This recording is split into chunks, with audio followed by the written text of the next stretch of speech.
Namaskar, my dear fellow teachers. I am addressing you today, giving you two lectures, part 1 and part 2, on the history of the philosophical and cultural concepts which we have had in our great nation and in our cultural tradition. As you know, our history goes back to a long period, and what we are today is a result of that history. And what we shall be in centuries to come would also be the result of what we make of our past today. So, it is very important to understand the past that has been and what possible use we can make of it. Now, who is going to make a use of it? It is our young children who will grow into young men and women, then into a workforce, the able citizens of our country, who will really make our present and hence our future. But then, who makes these children? Who makes the thinking of these children? It is you, the teachers, who do it. And hence, my talk to you about what have been the major cultural and philosophical concepts in our country. Now, how do we get to know what have been these cultural ideas? Ideas that have kept this country into a continuity, ideas which are not haphazard, but which are actually a sequential growth.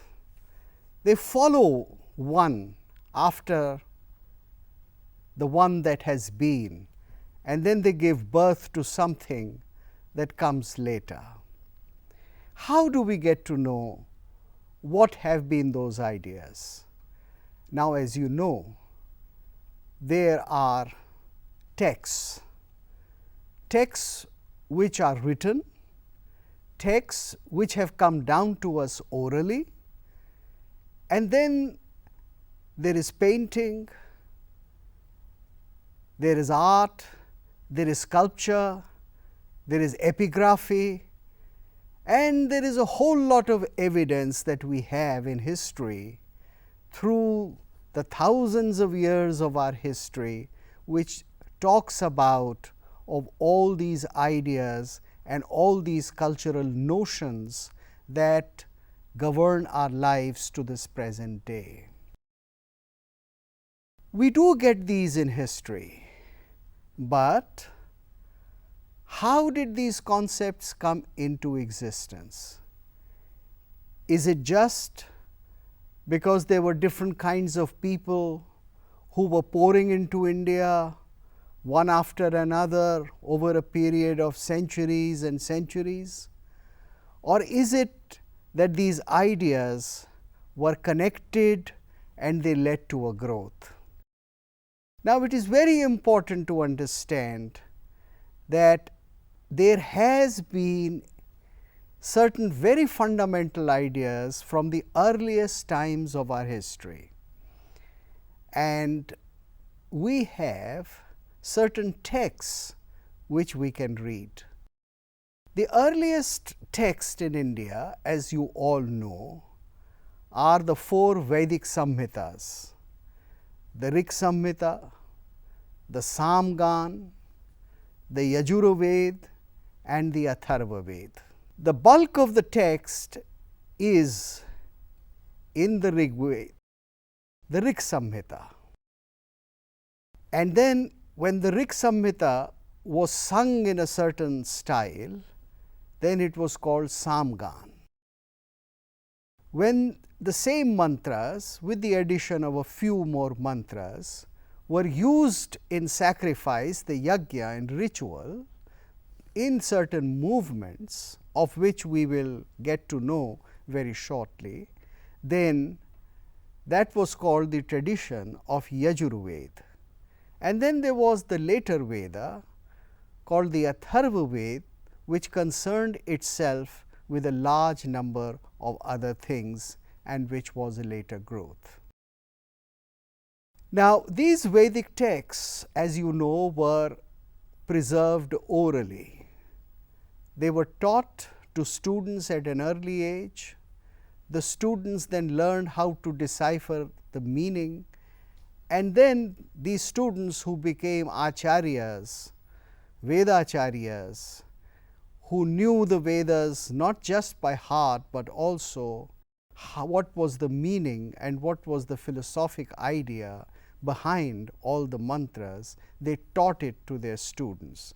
It was a very complicated system through which the Vedas were preserved. That itself is a big subject and perhaps cannot be the subject of this talk, which is going to concern itself with many other things.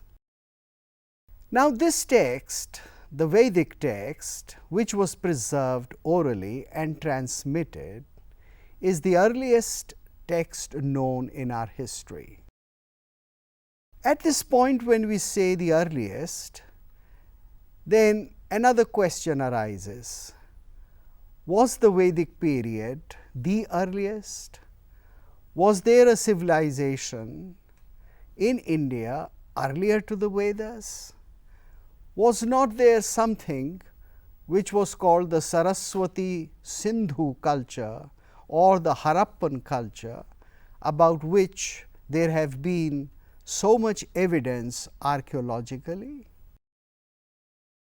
Let me tell you that in the last 30 to 40 years, there has been a big difference of opinion among scholars regarding the age when perhaps the earliest Vedic mantras or what is called samhitas were collected, or rather when the Vedic civilization existed. There has been one opinion largely expressed by scholars from the West, which says that there was a race of people who came from somewhere in Central Asia or maybe in Europe. As a matter of fact, there is a big controversy regarding that also, as to where did these people come from. They say that there was a civilizational people, don't call it a race, but let us say a people who spoke a certain language, and they came into India via Iran and Afghanistan and entered into what is called today the Punjab region and settled here, and that is when the Vedic age in India began. And some of the Western scholars of the old school would put that age somewhere between 1200 BC to 1800 BC. Now, this has been challenged by a large number of archaeologists and historians, not only of Indian origin, but of European as well as American origin, and they have suggested that no, the Vedic civilization existed in this country a much longer time before this period of 1500 BC, and the Vedic Aryans, or so-called Vedic Aryans, or the people who wrote the Vedic Samhitas and lived that civilization, did not come from anywhere outside India, that they were indigenous people. So, there is this big controversy that is raging, and there are great and detailed arguments from both sides. Those who say that the Vedic people belong to India, there are eminent archaeologists like Professor B.B. Lal who have written books about it and who have said that they belong to cultures which were entirely indigenous. They have given the dating of as early as 3000 BC or maybe even earlier.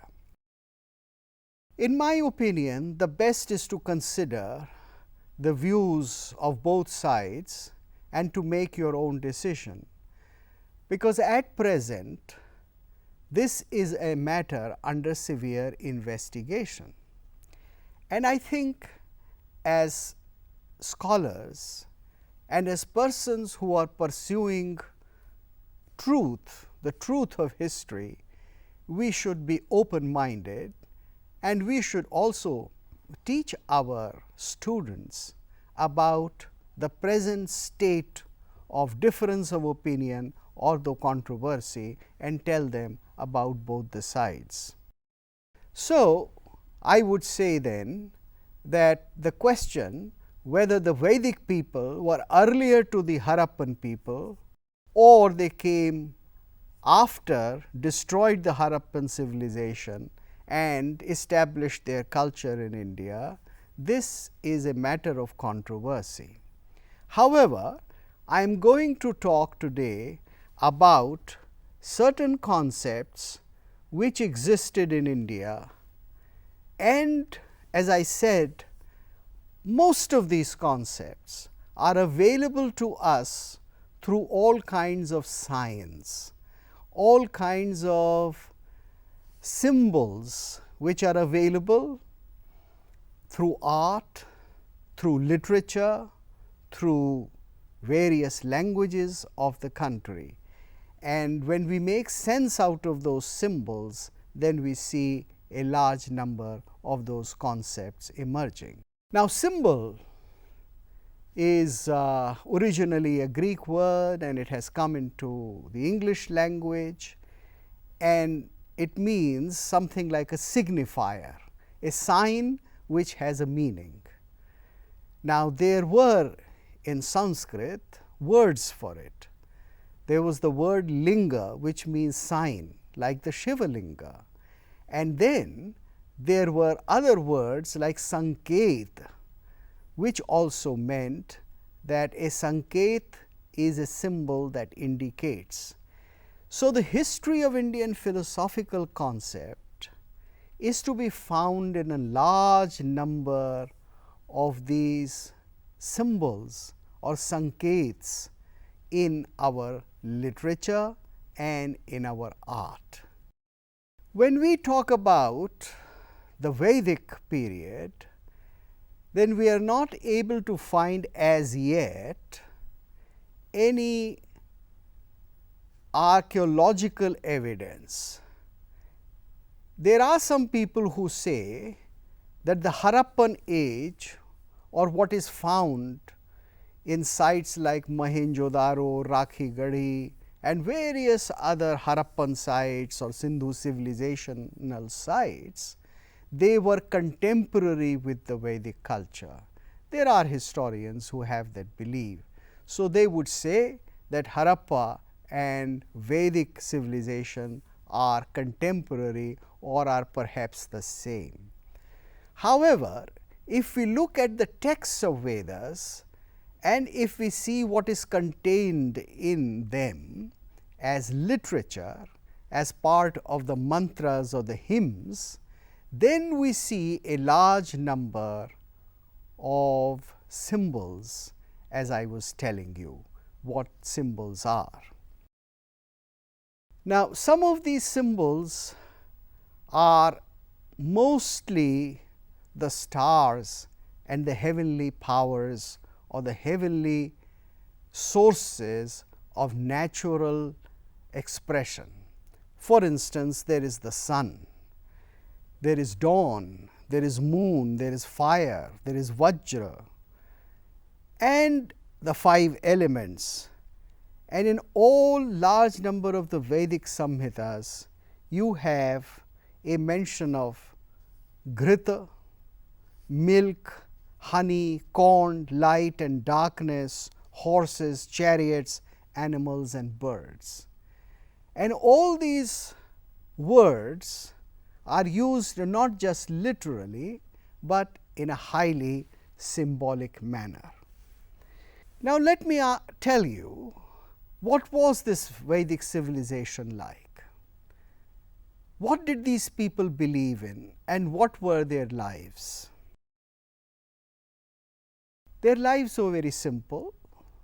Their civilization or culture was in some ways simpler than perhaps the modern technological civilizations, yet it was not what is sometimes called primitive. It was a very complicated civilization.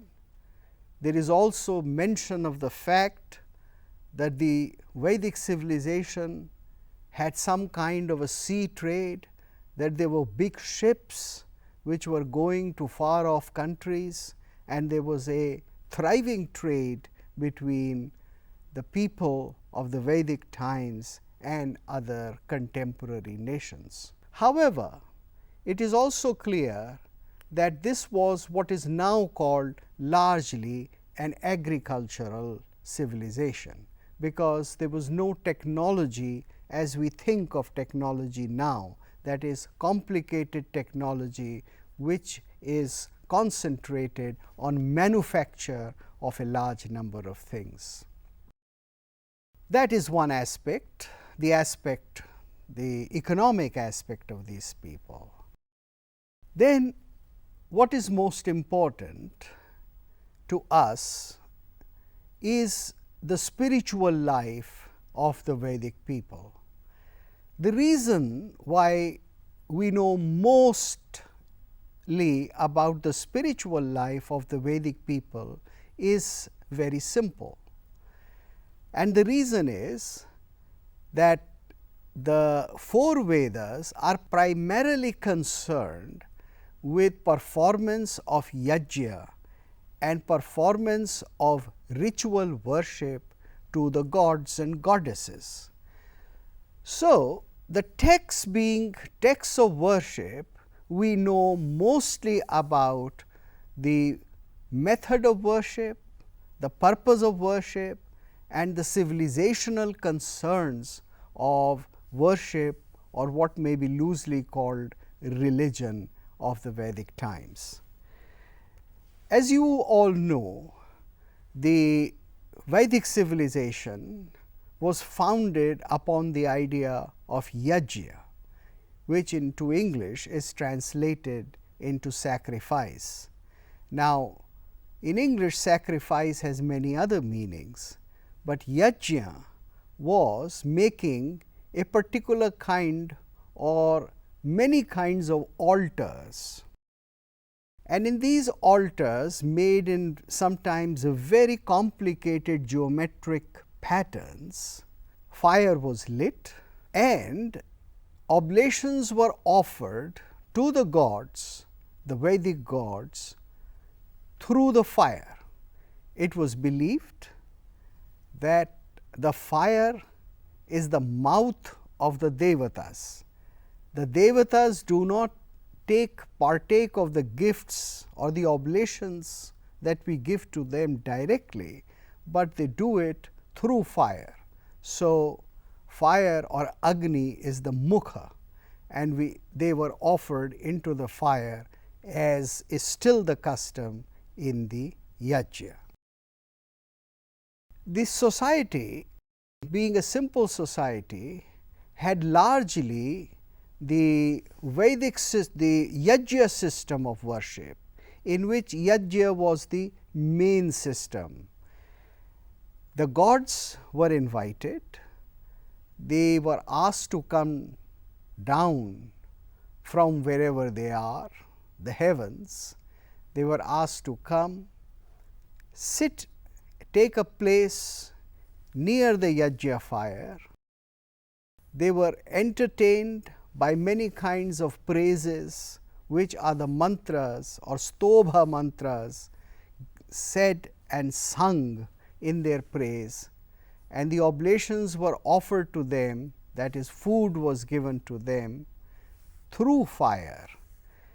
And then after seeking their blessings and after seeking an assurance that whatever the worshipper was asking, the devatas or the gods and the goddesses were asked honorably to return. Now, this was the basic pattern of Vedic worship. There were many kinds of Vedic altars, as I am showing to you. The kind of altars and the reason for them is a very complicated affair. This is again a shot which you see now from the Vedic yajna, which was done almost 20 years ago at a very large satra or a gathering in Kerala. And this is called the Agnihotra Havan, the libation of Agnihotra. The yajnas were very different, very complicated. There were private yajnas by the individual, there were community yajnas, and there were royal yajnas in which the state or the king was the conductor of the yajna or the yajman, and the community as a whole participated. Some of these yajnas went on for weeks or months or years in a sequence. However, when all these yajnas were concluded, at the end of every yajna, there was a big ritual bath in the river, and that was considered to be the conclusion of the yajna ceremony. In the Vedic system are certain fundamental concepts. The concepts that there are powers, devatas, which govern our lives, which are the creative forces, which are the forces that have made this whole cosmos. They are maintaining a world order called Rita, the order of what may be loosely called truth. And this order can be again and again felt by us by offering sacrifice and by offering the idea of keeping a close connection with the devatas. The devatas were invited and, as I said, entertained, and then they were asked to go back. Now, this very fundamental process that we invite the special powers to come into our lives, that we come into a closeness with them for a while, and then we get back after asking them to depart to our daily lives, has been the basic structure of Indian worship, and it was followed for hundreds and thousands of years and is followed to this day, although the methods of worship, all kinds of ways of worship have changed and developed over the years. That is why many people still call the present day systems of worship as Vedic. So, in India, when we use the term Vedic, we do not mean life exactly or religion exactly as it was few thousand years ago in the Vedic age, but as a fundamental truth which we have again and again created through different modes of worship. And that is why most of the systems, the philosophic systems and ways of thought are called Vedic in India. This is something important to understand.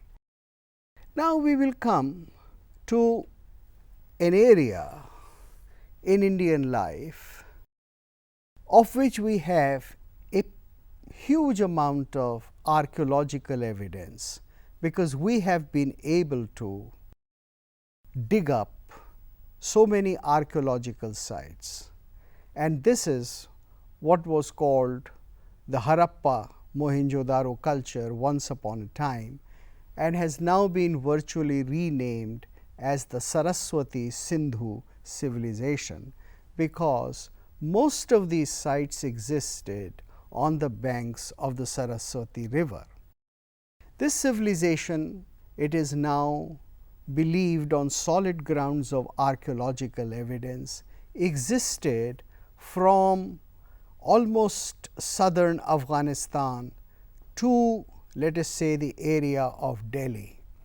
If more excavations are conducted in Bihar and Bengal, then maybe we will find archaeological evidence to believe that this civilization existed as far as Bengal and maybe down till Andhra, and that would make it the largest ancient civilization ever known to mankind. It seems that it is already that, because excavations have been done close to Delhi, to this point in Rakhi Gadi. Now, we have a large number of symbols which we find primarily out of the seals, something like 3,000 to 4,000 seals that have been excavated. We find through these seals many symbols of this period. You see here one of the earliest symbols in the seal, and this is swastika. So, we have evidence of swastika in the Harappan times. There have been various little toys which have been discovered. As you see, this is a toy cart which was made, but this gives us a pretty good idea of what the cart, a cart pulled by the bulls, must have been. Another symbol which we find here is the elephant. This is an amulet that you could wear around your neck. So, amulet shows that the elephant was something which we called auspicious or shubha as early as the Harappan times. This is another image of the Harappan woman with a huge headgear, which shows that people were very fond of making all kinds of hairdos and very elaborate ones. If you will notice that in this image there are certain marked features other than just the elaborate headgear. There is a very complicated a double necklace, one which just is around the neck and one which hangs down. Then there is also a waistband which is very prominent, and these are some of the things that you would find in all the images of Indian women and Indian cultural life down to the present times. And also the idea that the woman is the mother, she is the child bearer, as is shown by the large hips of this early figure from Harappa, and the breast, she is the milk giver or the feeder. Kesha Shringar or hairdos of various kinds exist even to this day in the present times, and similarly the love of jewelry, and jewelry is considered not merely as adornment, it is considered as something auspicious or shubha for a lady. You would find another symbol here, a tree which has two bulls near it, and this again makes an indication that what is imagined in later literature as the tree of life or the Kalpataru is present in the Harappan times. I would now present to you the famous Harappan bull, which is drinking water or taking food out of this manger or out of this contraption which was perhaps meant to serve food to the cattle at that time. There may be certain similarities with the Kathiawadi bull of the present times with this bull, but this seems to be the mighty animal which came to be regarded as household affair as well as almost a deity in Harappan culture, because it figures again and again. A very interesting thing which you would find now are the letters on the top of the seal which are written here. This is the famous Indus script, which to this day has not been deciphered. We have not been able to read conclusively.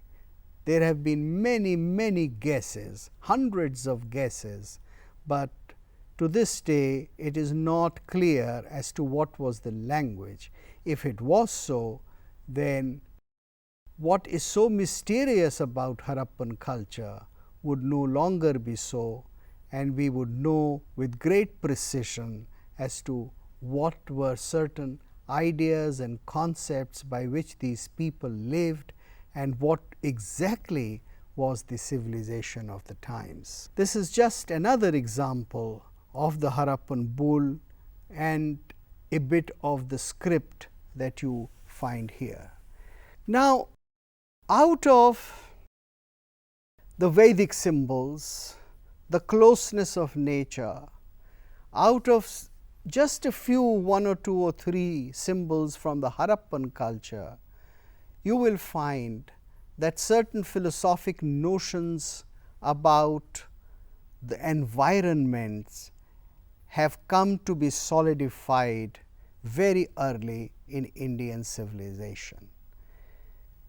The primary concept is that man considers himself, or that man considers humanity to be a part of nature, that it is not something different from nature.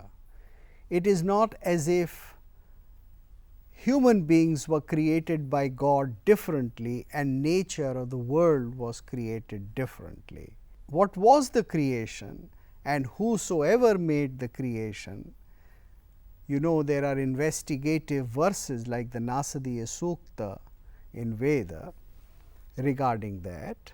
Whatever was the creation and whosoever was the creator, it was one great unity, and the animals and the birds and nature and whatever we find in nature was part of that unity.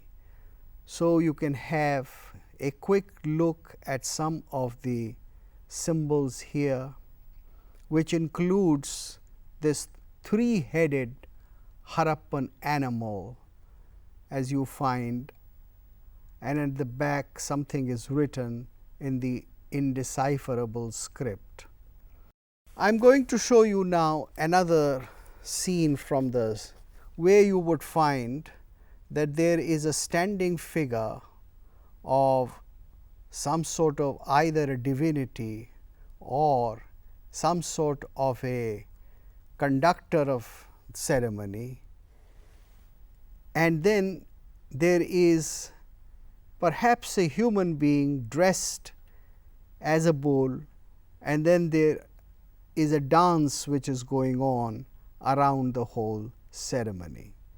In other words, the element of song, dance, praise, ritual, gestural ritual, which was part of the Vedic times, is also found in the Harappan times. This is the famous seal which has been interpreted by many people as representing the yogic posture, that this is the seal that represents a yogi in a particular yoga mudra. This is Raj and Hatha Yoga, and this is the absolute clear evidence that people in Harappan times were practicing this science of life very early. There are some other altars, sacrificial altars discovered later in the Harappan region, and it is on the basis of this that it is often said that these sacrificial pits were the Vedic altars. Some people dispute it, but by and large it is accepted. And the last image that I have here is that of a human figure folding the hands and doing what we call today Namaste. So, the idea of folding hands is as old as the Harappan times. Now, you must have noticed that through these just a few images, one can decipher that there was a way of thinking in the Harappan times which was perhaps not contradictory, but complementary to so many ideas of the Vedic thought.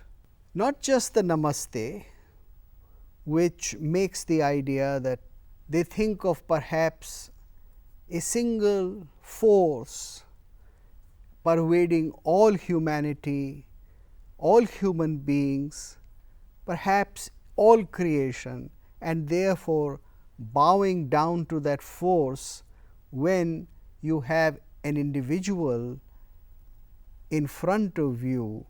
This idea of bowing down to the ultimate reality as seen in the individual is an idea which could easily be deciphered to be a Vedic idea which these people, the Harappan people, were living. Now, the Harappan civilization is something that comes to an end. It is said that it came to an end around 1900 BC. A large number of scholars agree at least on this. And it is said that there were massive earthquakes, in fact, movement in the tectonic plate of the earth, which caused all kinds of devastation, and the very course of the river Saraswati got changed. It did not flow any longer as it used to from the Himalayas down through Rajasthan and Gujarat into the Gulf of Khambat. No, they said that it changed its course and therefore it dried, so to speak, and new channels of waters emerged, and those channels created the Yamuna, and the river Yamuna is something which came into existence after Saraswati changed its course or went subterranean. This is an important, perhaps a historical happening of Indian times, because any river that disappears and emerges again either subterranean or at another point has been called Saraswati in Indian civilization.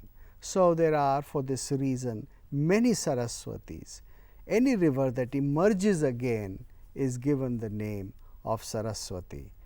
Then of course, Saraswati came to signify many things of which we shall talk. Now, after the period of Harappan age, which went on for a long time, we have on the basis of text what may be called the age of the epics. The Vedic texts consist of the four Samhitas, the Aranyakas and the Brahmanas, and a large number of ritual texts or what was called the Shraut texts or the Shraut Granthas, like the Shraut Sutras, the Bodhayan Shraut Sutra, Katyayan and many others Shraut Sutras. There was the tradition of these texts which have come down to us, and the contents of the text we know. We know that this is the time when people believed not only in the worship of a large number of gods known by the name of Indra, known by the name of Saraswati, the dawn, etc., etc., the Vedic gods, but the later gods also appeared. And in the so-called age of Ramayana and Mahabharata, we have a period where the Vedic yajna was performed along with some sort of a worship at shrines. When you see the texts Ramayana and Mahabharata, and when you read the contents of these texts, you find the emphasis is on a large number of ideas which could be called as post-Vedic.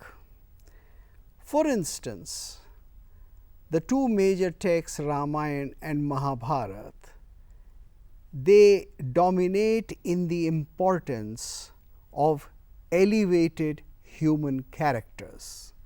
So, here you have now in society thinking about, almost worshipping what may be called the heroes, what may be called the important women who become the mothers.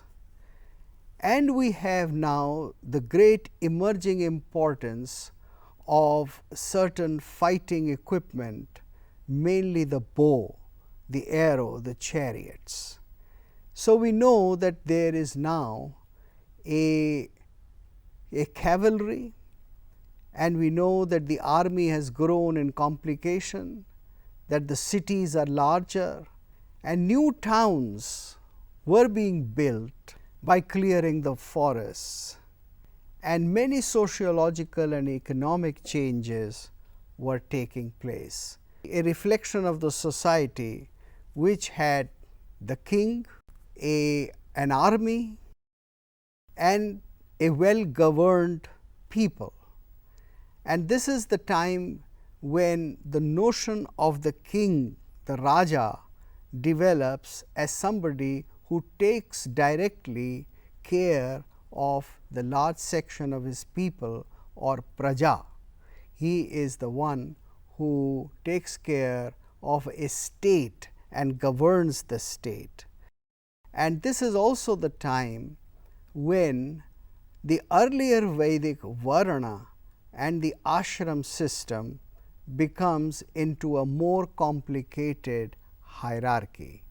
Now, the Varna hierarchy is to be found in the Vedic texts also, but it is clear from the Vedic texts that it was not so complicated or so rigid, because there was very little urbanization.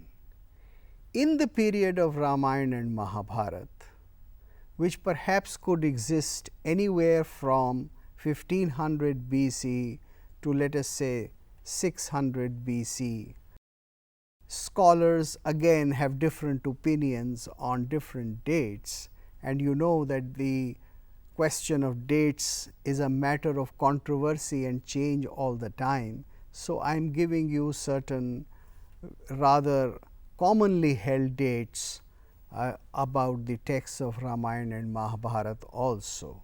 You find here now in this very complicated system a social hierarchy, and you find an economy which is talking about a more complicated technology than was possibly found earlier. Therefore, you have a larger number of devices of travel. For instance, the chariot acquires an extremely important place.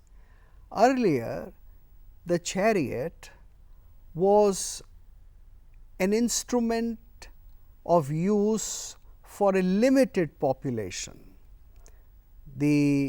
largely the kings, the royalty. But it seems now that chariot, the bullock cart and the chariot have become instruments of large scale commerce.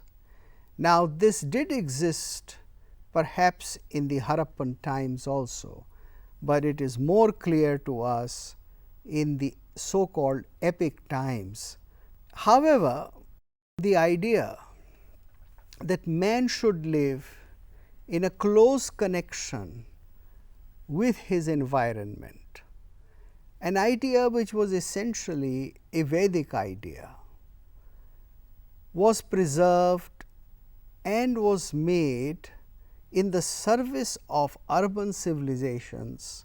So, as I was telling you, in this period we have a continuation of the earlier ideas, mainly that the human soul or the jiva or the atma is very closely connected with the ultimate divine.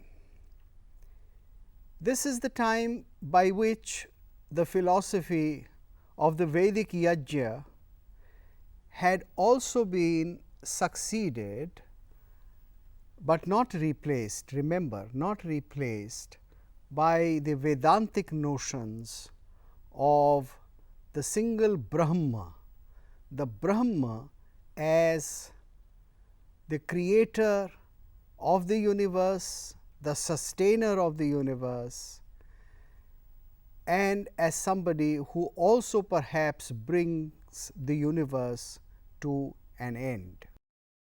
In the epic period, this idea becomes stronger, the idea of the circle, that there is creation, then sustenance, and then there is destruction. And hence, in the pantheon of the earlier gods like Indra, Pushana, the Vedic gods, Usha, and so forth, we have the emergence of Vishnu, of Mahesh, and of course of Brahma. You find that it is time now that people have started that people are beginning to think of making shrines of certain gods and goddesses, and you have indications in the Ramayana and the Mahabharata. At the same time, the notion of the cosmos is again and again reaffirmed. You find here a seal, it is a detail from a sculpture, that the earth is shown. The earth is the one which sustains us and on which we live, but she sustains us by giving us all these trees, flowers and plants. And in this you would find that from the navel of the earth, which is also a mother, you have the emergence of the world around in which man is located. So, one of the fundamental ideas which developed in the Vedic times and which continued through the Upanishads and right into the epic times was that creation is one and man is not the center of creation. Man or human beings are only part of creation. The rest of the creation is as important. There is no hierarchy of creation. Man is not the best of the creation. Of course, man has mind, man has the capacity to think, man has the capacity to know, acquire knowledge and even realize that man is part of the ultimate, that man is a spark of the ultimate. Different philosophies defining this relationship differently, but man is only, human beings are only a part of that total creation. In the epic age, as I said, when society became more complicated, when it became important to use the animals as part of an economic system, then we had a great emphasis on domestication of elephants, horses and bulls. And you find that very early the elephant becomes a part of the Indian cultural scene. The elephant is seen as the mightiest of the animals, but as somebody who could coexist with man and work.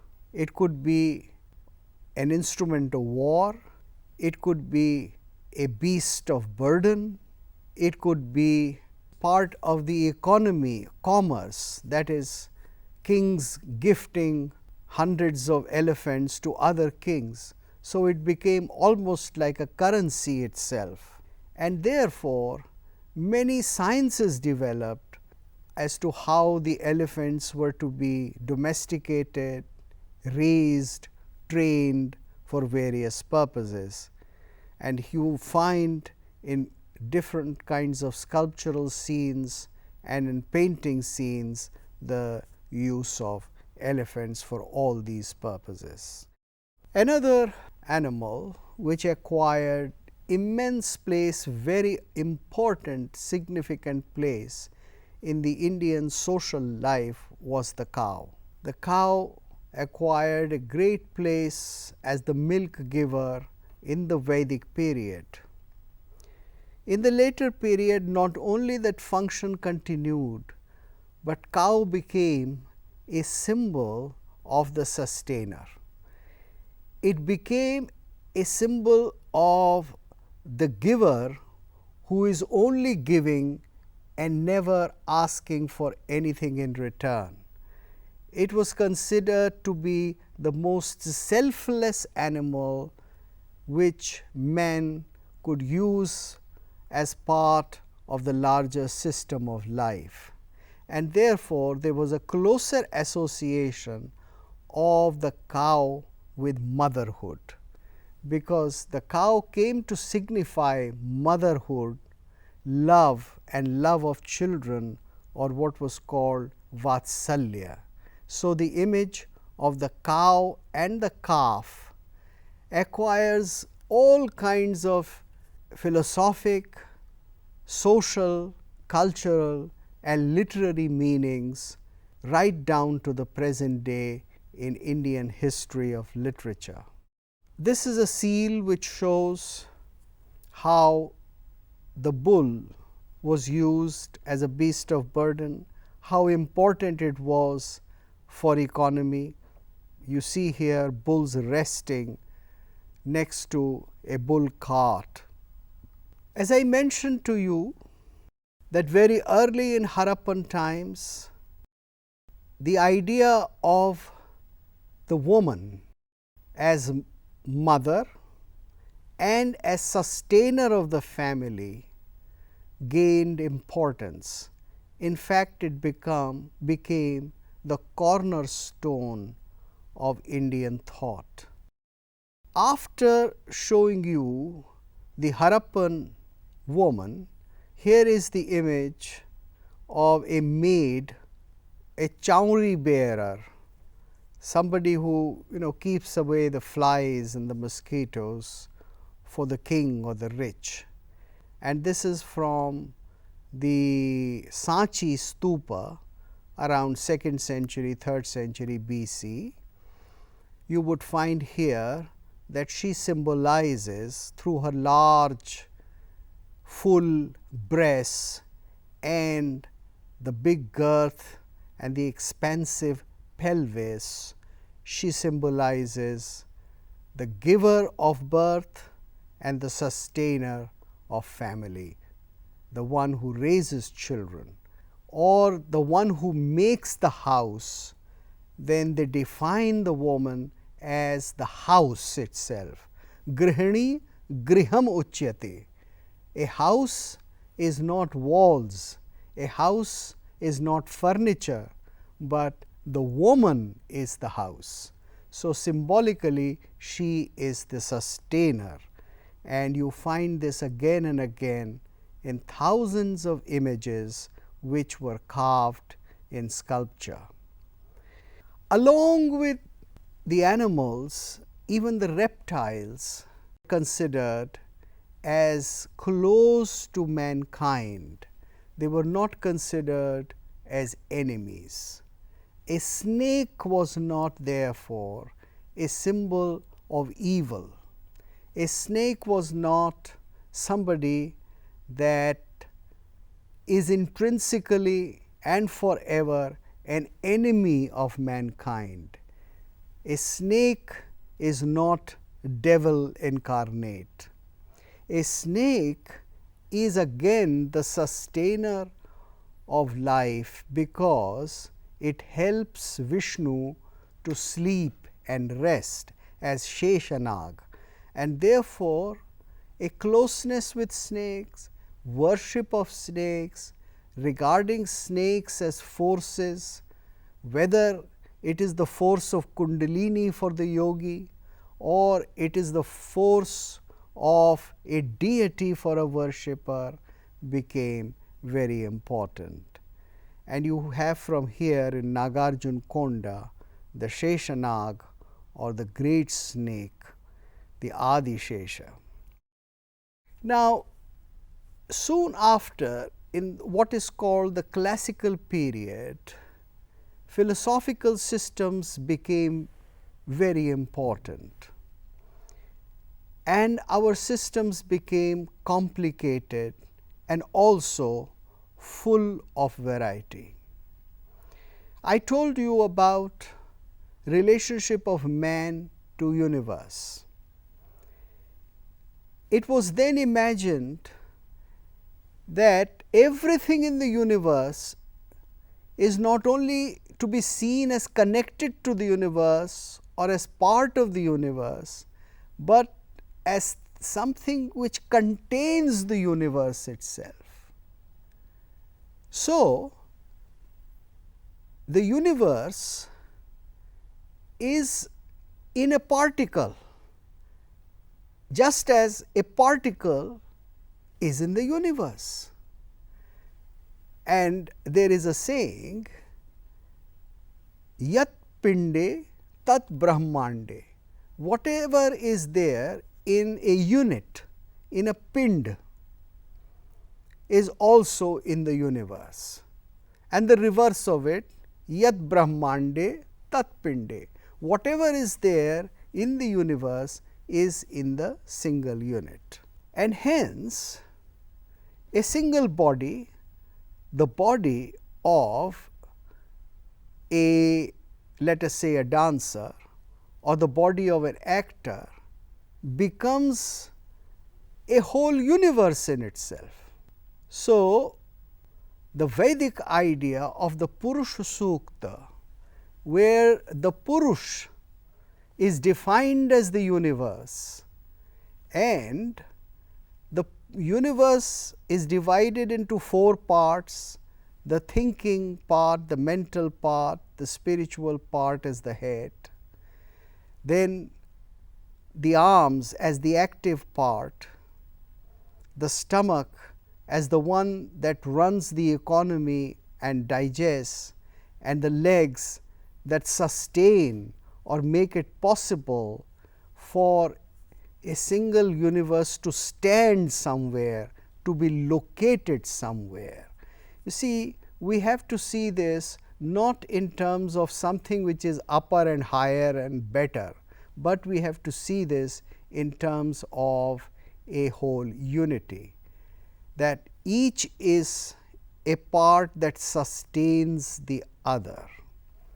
So, the idea of the Brahman, Kshatriya, Vaishya and Shudra, as represented by the head, the shoulders, the belly and the legs, are not to be seen only in terms of an hierarchy, social hierarchy, but they are to be seen as a single unity of the universe, where the functioning of each is as important as the other, and where the functioning of a given class sustains the other three classes.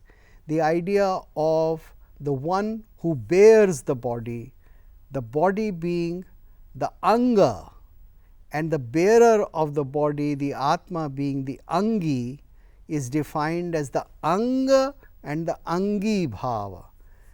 Therefore, a single body, let us say of a dancer, has the whole universe, and it is through the movement of the body that the dancer is able to portray the whole universe, express the whole universe. This idea was applied in all kinds of Indian arts. This idea is called the Ang-Angi Bhava, and this is found, this idea, as I said, not only in the Purush Sukta, but in so many shastras of theatre, of architecture or shilpa, of painting and so forth. The body therefore becomes a representation of the universe, the creation, and a single individual becomes also the body. This is also the idea that leads to the notion of the avatar. That is, the supreme, the ultimate, becomes a human and leads the life of a human among the humans while remaining supreme. So, the supreme is the individual, the supreme is the avatar, the one who has taken birth, who is doing a particular leela or leading a certain life, performing certain actions, and who is at the same time a body, a sharir. So, the body and the spirit are entirely united, they are one and the same thing, and this idea is reflected again and again through a large number of arts in India. It is on the basis of this that several philosophical systems develop, and you have the system of Sankhya, in which Purush and Prakriti are defined as two primary elements, and these elements are later on also given the name of Shiva and Shakti. So, Shiva and Shakti are not higher and lower, but they are a unity and they are mutually dependent. Shiva can do nothing without Shakti. Shiva Shaktya yukto yadi bhavati. If Shiva is combined with Shakti, then only it can create. Shiva Shaktya yukto yadi bhavati Shaktaha prabhavitum. Shiva is able to create only if he has the power of Shakti. So, it is Shakti which is the creative force. This again ties up with many images that I have shown to you of the woman. The woman therefore is the creator, the woman therefore is also the image, the incarnation of Shakti. She is not just an image, she is not just an idea, but she is an incarnation, she is an avatarana, she is a actualization of Shakti, and she manifests the Shakti through many things. Her aspects of the ability to give birth and raise family are shown sculpturally by giving prominence to certain parts of her body which I have just indicated to you. This is also the time in India when you call it the classical period, that notions of Vedanta, Atma and Brahma become clearer and clearer, although these notions were very well stated in the Upanishadic period and in the Upanishads, but this is the time when Vedanta enters into a large number of our arts. However, at the same time, there was a philosophy which went after the analysis of what is nature or Prakriti. If there is Purush and Prakriti, and if we are going to analyze Prakriti, then what is Prakriti? And that philosophic system was called Vaisheshika. The Vaisheshik explored the various elements or tattvas. At different systems, different kinds of tattvas were stated.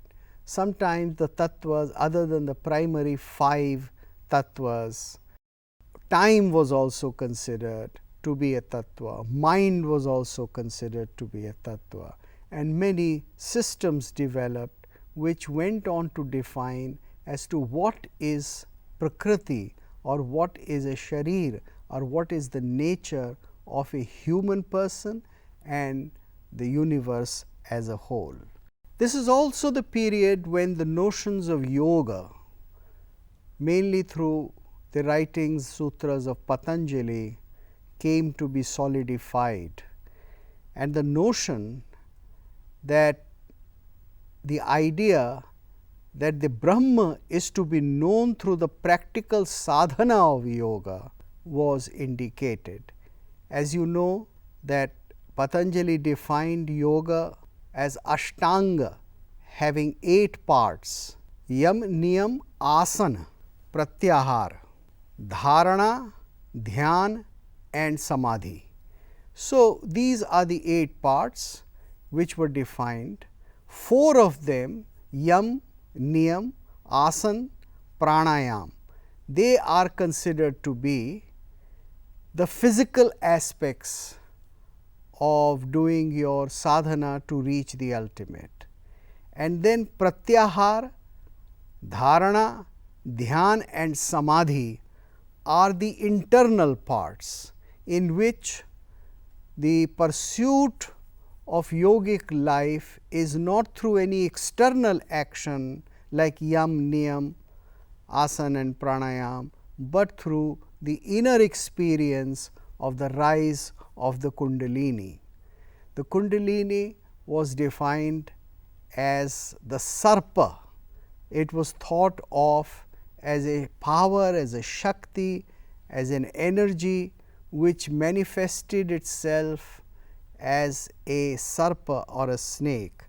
Sarpa means the one that travels, and therefore, it travels from the lower parts, the chakras of the body, to the higher parts. The Sarpa is to be taken not just literally, but in terms of the movement of energy. It is in the classical period that there occurred a very great change in the mode of worship. And as you can see from what I have been trying to bring your attention to, that is the development of certain notions of how the ultimate is to be seen as living in the limited body, how the idea that the supreme power or the universe or the totality of experience can be seen in a single sharir or in an anga or in a body or in a sharira. Now, this is the idea that leads to the notion that the divinity can also be indicated as a sharir, as a body, as something which in itself is divine. So, the notion that an idol, that an image made in stone cannot be divine is alien to Indian thought. The contradiction between an image on paper or an image in stone and the spiritual divinity, the contradiction that exists in some other philosophical systems of the world, systems outside India, in the Mediterranean and in the Middle East, that kind of a contradiction does not exist in India. It was resolved very early. The spiritual, the supreme being is also capable of being manifested and seen in a human body, in an avatarana, in a sharir, and that sharir could be the sharir of the body made in stone and installed in a temple and worshipped as divinity itself. Now, when this idea grows largely, then we have the growth of what we may call the temple.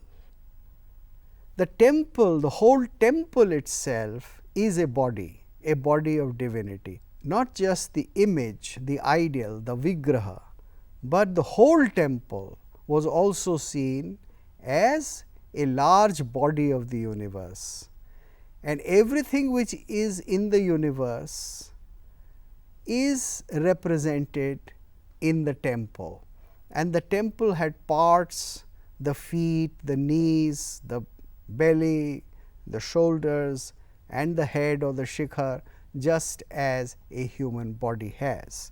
So, a very complicated science of making temples and having the divinity in the garbhagriha or the area of light in the temple developed. A whole notion, a system of art and thought and a culture developed in India around it.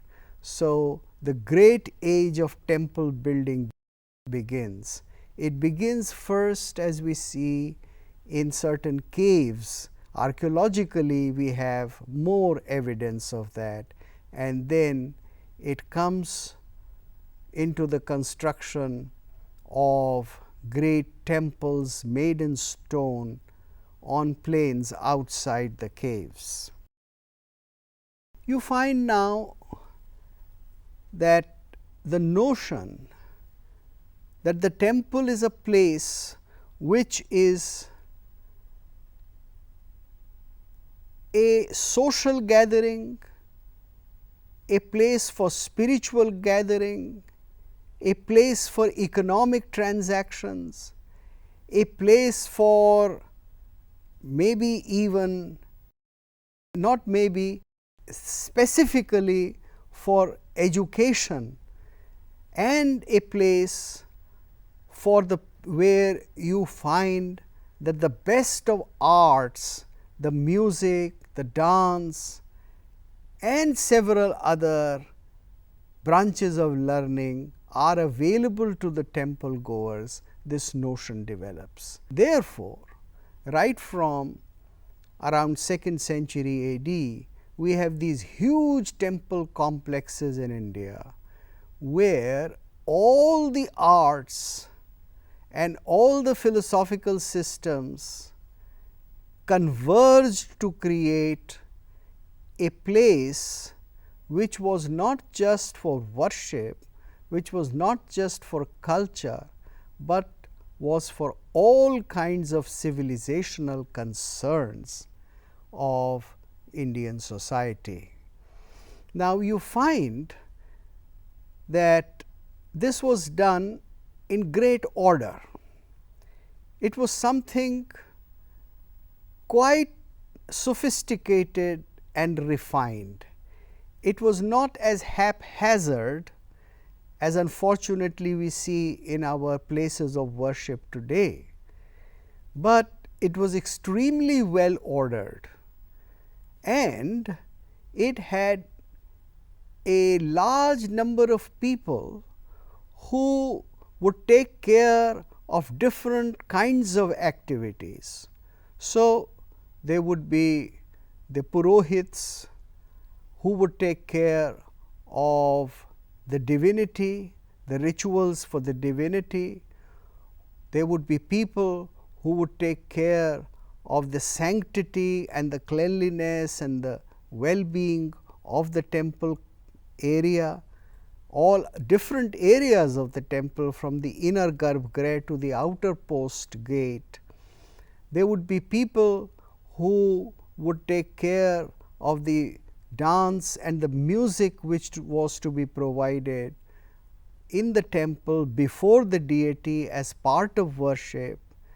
There would be people who would take care of the scholars who would be living as Asthana Vidwan, that is, people who belonged to the temple and pursued scholarship in various areas, not essentially religious areas, but secular subjects also, like how to make perfumes or how to make alloys or how to create the best kind of architecture, etc. So, the temple culture that developed necessitated a convergence, a total convergence of the economy of the Indian system which dominated at that time. Now, this culture largely continues till about the 9th and the 10th century. The kings patronized the temples, but it would be a mistake to think that they patronized the temple and the temple life only, that they alone were responsible. No, the royalty or the upper classes alone were not responsible. Temples were sustained by people. The kings would be taking care of certain temples, the royal temples, but the thousands of the temples that existed in any kingdom in classical India, in any kingdom in ancient India, would be sustained by the people, because the people were also the best beneficiary. The king was not the direct beneficiary, because he did not derive any incomes. On the contrary, he gave incomes. It were the people for the benefit of whom these large complexes were constructed. We stop here for part 1. We will go into part 2, and then from there we will take up the many changes in the philosophic systems that took place, which were a continuation of the earlier systems, which came to adjust with the new political situation, with the advent of Islam, with the new economy, with the new kinds of governance that we see in the medieval times. And then in part 2, we shall also go to the advent of the Europeans, the British, and the new culture and civilization that they brought with themselves and which we absorbed to construct what is today modern India. Thank you so much for your patient listening. Namaste.